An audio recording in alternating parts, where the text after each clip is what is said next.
Shalom saudara, kita kembali melanjutkan sesi perenungan firman Tuhan. Namun sebelumnya mari kita berdoa. Terpujilah Engkau Yesus Tuhan yang terus mengasihi kehidupan kami. Hingga pada detik ini kami boleh ada karena Engkau. Kekuatan-Mu, perlindungan-Mu yang sempurna yang ada dalam hidup kami. Sukacita dan sejahtera-Mu, kekuatan-Mu kami boleh rasakan dan nikmati dari detik ini. Terima kasih Bapa. Kami akan melanjutkan sesi perenungan firman-Mu. Tolong kami Roh Kudus, terangi hati kami, pikiran kami, agar kami dapat mengerti kehendak-Mu lewat firman-Mu yang kami baca dan renungkan. Dalam nama Tuhan Yesus Kristus kami sambut firman-Mu. Haleluya. Amin.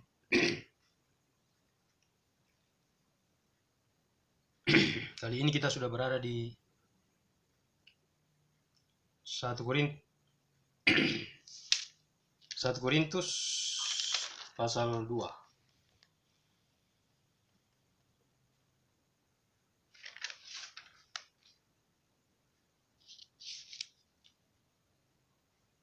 Dengan judul Hikmat yang Benar.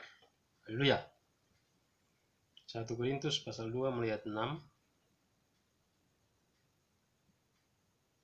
Dengan judul perikop Hikmat yang Benar. Sungguh pun demikian, kami memberitakan hikmat di kalangan mereka yang telah matang, yaitu hikmat yang bukan dari dunia ini dan yang bukan dari penguasa-penguasa dunia ini. Haleluya. Yaitu penguasa-penguasa yang akan ditiadakan.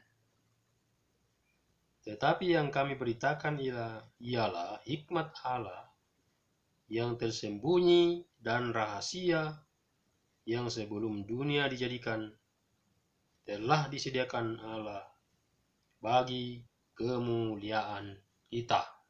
Haleluya. Tidak ada dari penguasa dunia ini yang mengenalnya, sebab kalau sekiranya mereka mengenalnya, mereka tidak menyalibkan Tuhan yang mulia. Haleluya. Ayat 9. Tetapi seperti ada tertulis, apa yang tidak pernah dilihat oleh mata dan tidak pernah didengar oleh telinga dan yang tidak pernah timbul dalam hati manusia, semua yang disediakan Allah untuk mereka yang mengasihi Dia. Haleluya. Ayat 10. Karena kepada kita Allah telah menyatakan oleh Roh, maksudnya Roh Kudus, sebab Roh menyelidiki segala sesuatu, bahkan hal-hal yang tersembunyi dalam diri Allah. Haleluya. Ayat 11. Siapa gerangan di antara manusia yang tahu apa yang terdapat di dalam diri manusia itu, selain roh manusia sendiri yang ada di dalam dia? Demikian pula lah, tidak ada orang yang tahu apa yang terdapat di dalam diri Allah selain roh Allah. Haleluya. Ayat 12. Kita tidak menerima roh dunia, tetapi roh yang berasal dari Allah, supaya kita tahu apa yang dikaruniakan Allah kepada kita, dan karena kami menafsirkan hal-hal rohani kepada mereka yang mempunyai roh, maksudnya Roh Kudus ini, kami berkata-kata tentang karunia-karunia Allah dengan perkataan yang bukan diajarkan kepada kami oleh hikmat manusia, tetapi oleh roh, hikmat Roh Kudus. Ayat 14. Tetapi manusia duniawi tidak menerima apa yang berasal dari roh Allah, karena hal itu baginya adalah suatu kebodohan. Dan ia tidak dapat memahaminya. Jelas. Sebab hal itu hanya dapat dinilai secara rohani. Haleluya. Tetapi manusia rohani menilai segala sesuatu, tetapi ia sendiri tidak dinilai oleh orang lain. Haleluya. Sebab siapakah yang mengetahui pikiran Tuhan sehingga ia dapat menasihati Dia? Tetapi kami memiliki pikiran Kristus. Haleluya. Berbiasa.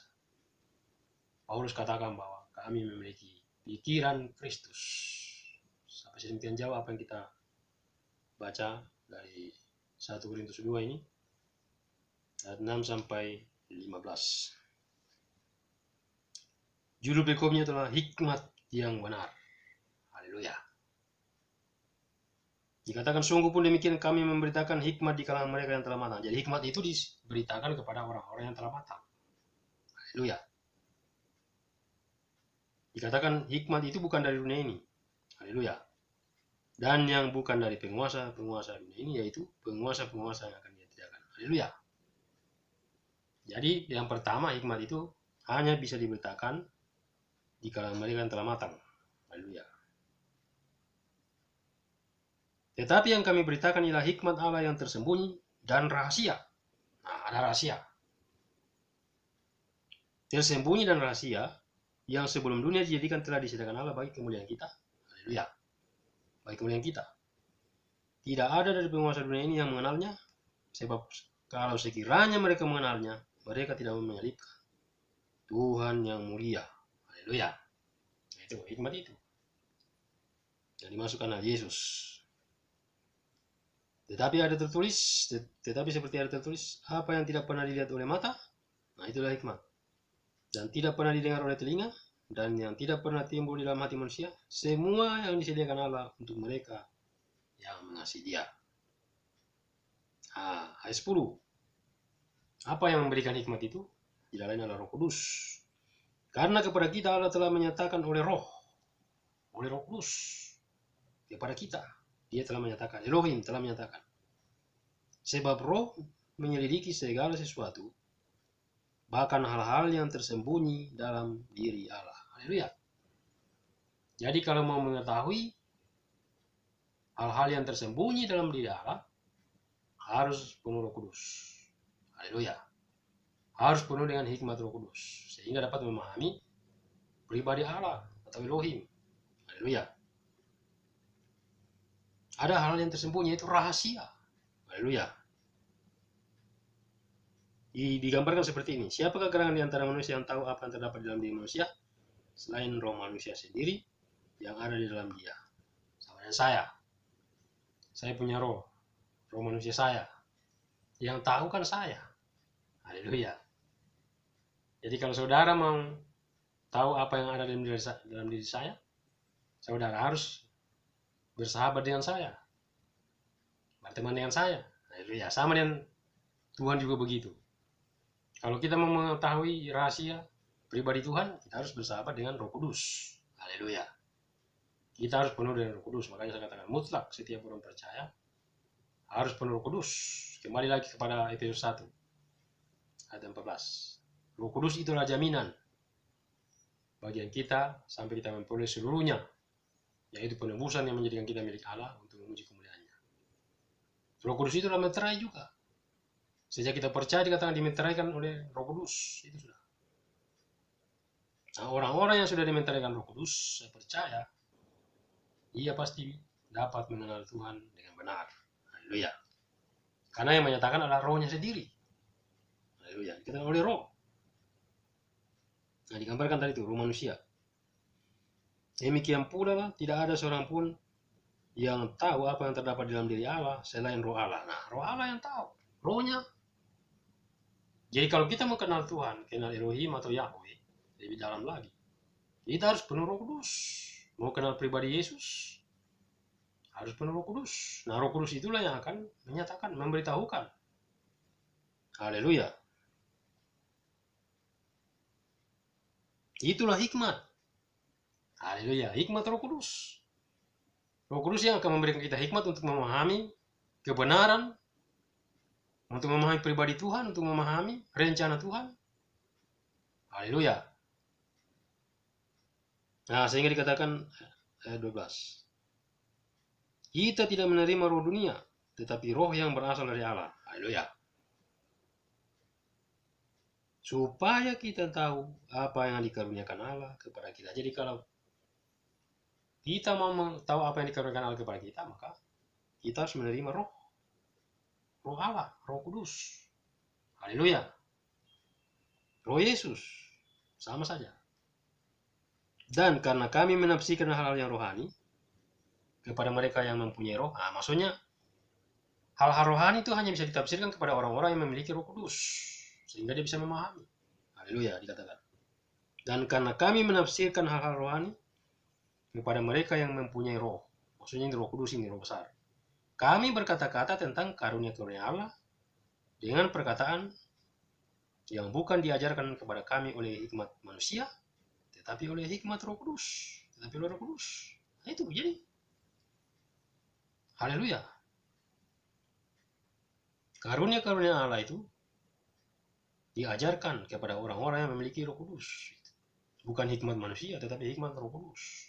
Hikmat yang dikaruniakan oleh Roh Kudus. Haleluya. Ayat 14. Tetapi manusia duniawi tidak menerima apa yang berasal dari Roh Allah. Nah, jelas sudah. Orang yang pikirannya salah duniawi, semata-mata tertuju kepada hal yang nyata, yang nampak, perkara-perkara yang semu, yang sementara. Paulus katakan. Tetapi manusia duniawi tidak menerima apa yang berasal dari Roh Allah, karena hal itu baginya adalah suatu kebodohan. Nah, itu baginya suatu kebodohan, karena dia tidak bisa memahami. Bodoh dia.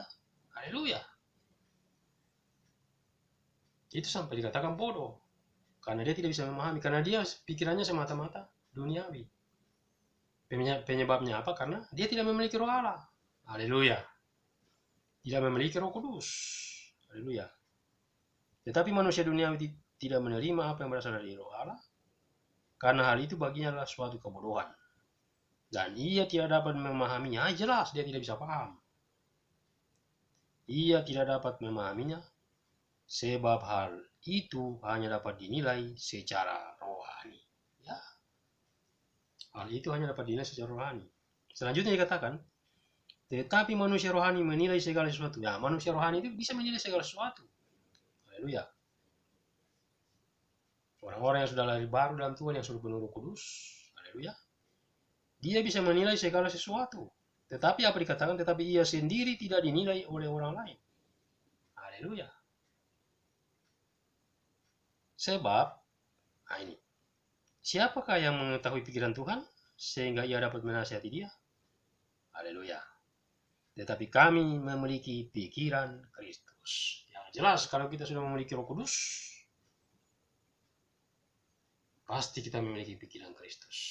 Haleluya. Jadi hikmat yang kita miliki, yang kita punya bukan lagi hikmat manusia, tetapi hikmat yang dari Roh Kudus. Apalagi kalau setiap hari, setiap waktu, setiap saat kita intim selalu dengan dia, dia akan selalu berbicara dengan hikmatnya di dalam hati nurani kita yang lebih dalam, sehingga kita dapat menilai segala sesuatu. Haleluya.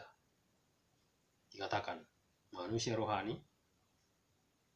menilai segala sesuatu. Haleluya. Luar biasa. Itulah hikmat yang benar, dikatakan. Hikmat yang benar itu tidak lain adalah hikmat yang dari Roh Kudus.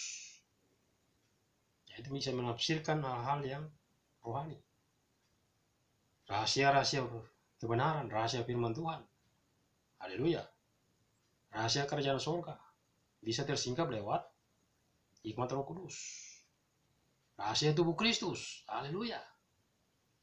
Rahasia pembangunan tubuh Kristus itulah yang disingkapkan lewat Rasul Paulus. Makanya dia nasihatkan sebelumnya itu, jangan ada perpecahan. Haleluya. Jangan ada penggolongan-penggolongan. Karena dia memahami itu tubuh Kristus itu yang bagaimana. Tubuh Kristus itu harus ada suatu kesatuan yang utuh. Haleluya. Karena Paulus menyadari akan hal itu, memahami, mengerti akan hal itu, makanya dia kasih nasihat. Jangan sampai ada penggolongan-penggolongan. Haleluya. Hanya satu Kristus yang dipermuliakan.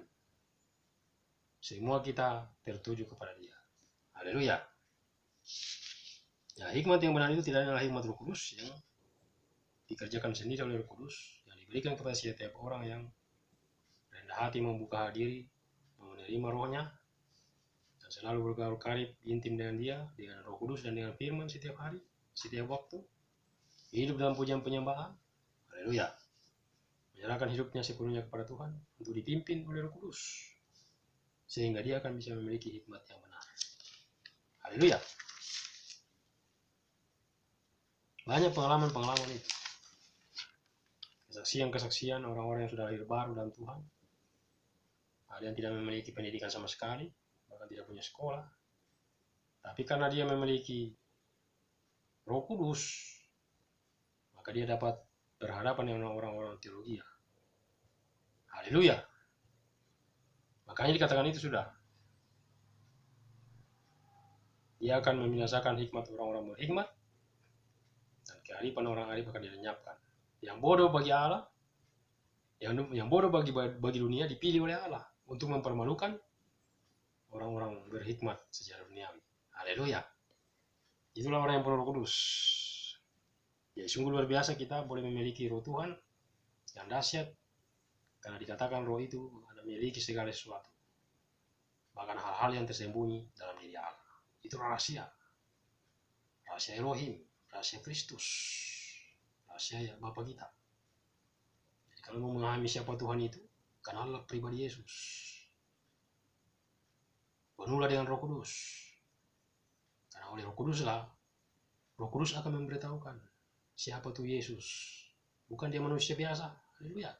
Memang dia manusia 100%, tapi dia juga Allah, dia Tuhan 100%. Dia menjelma, Tuhan yang menjelma dalam daging. Itulah yang dinyatakan oleh Roh Kudus. Haleluya. Saya juga dulu sebelum pun Roh Kudus tidak paham itu, tidak tahu. Haleluya. Tapi setelah Roh Kudus memenuhi kehidupan saya banyak belajar, saya mengerti tentang Tuhan. Dan setelah saya dibaptis Roh Kudus, saya sudah pernah saksikan. Disitulah saya mengalami perjumpaan secara pribadi dengan Yesus. Walaupun saya belum pernah melihat dia muka dengan muka, tapi saya melihat dalam alam roh pribadinya yang agung, yang mulia itu. Itulah Yesus, Tuhan kita yang telah menjadi manusia. Ini yang di belakang saya ini hanya gambar. Haleluya. Itu dia itu melebihi. Itu hanya gambar saja. Tapi kemuliaan Yesus itu melebihi. Nggak bisa kita lihat. Nggak mampu kita menatapnya. Haleluya. Dalam kemuliaan. Nggak ada yang mampu. Kecuali kalau dia sendiri yang mengizinkan untuk kita melihat dia, wajahnya. Haleluya. Ini yang di belakang saya hanya gambar saja. Hanya gambaran saja bahwa dia sedang ada bersama kita. Bumi ada dalam genggamannya. Haleluya. Di mata Yesus itu, bumi itu hanya sekitar kelereng. Kalau gambar di belakang saya itu besar itu. Haleluya. Tapi sesungguhnya kita ini di mata Yesus itu kecil. Haleluya. Jadi apakah? Nah, oleh karena ada rohnya dalam kita, maka kita berarti. Haleluya. Kita memiliki Roh Kudus, maka kita bisa bersekutu dengan dia. Haleluya. Ketemu dalam alam roh. Menyembah dia, kita ketemu muka dengan muka. Itulah luar biasanya. Itulah hikmat. Hikmat yang telah turun dalam kehidupan kita sebagai orang-orang yang takut akan Tuhan, orang yang mengasihi Tuhan dan mengasihi Yesus. Haleluya. Biarlah kita terus ada dalam kekuatannya, ada dalam hadiratnya, sehingga kita terus boleh melihat kedahsyatannya, keajaibannya. Haleluya. Mazmur berkata, singkapkanlah mataku, supaya aku dapat melihat keajaiban-keajaiban dari Tauratmu. Apa yang bisa menyingkapkan? Roh Kudus. Kuasa Roh Kudus. Haleluya. Itulah fungsi Roh Kudus. Menyingkapkan rahasia-rahasia Elohim, rahasia Allah, rahasia Bapa, dan rahasia kerajaannya. Haleluya. Saya kira ini yang bisa kita boleh renungkan pada kali ini. Sungguh dahsyat ya, kita menjadi anak Tuhan, menjadi orang-orang yang dikasihi, orang yang ditebus oleh darah Yesus, dan orang-orang yang dipenuhi Roh Kudus. Itu sungguh luar biasa. Itu sebabnya nasihat firman Tuhan berkata dalam Timotius, peliharalah harta yang indah. Haleluya. Yang telah dipercayakannya kepada oleh Roh Kudus. Haleluya. Harta itulah.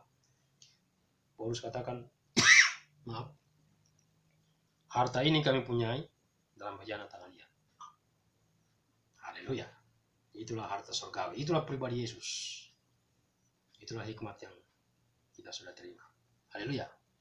Mari kita bersyukur. Terima kasih Bapak, kami bersyukur buat Roh-Mu yang dahsyat yang ada dalam hidup kami, untuk kami boleh memahami pribadi-Mu, memahami rencana-Mu, memahami setiap firman-Mu. Terima kasih untuk hikmat-Mu yang terus bekerja dalam kehidupan kami sebagai anak-anak-Mu. Karena Engkau adalah Bapa kami, maka kami adalah anak-anak-Mu.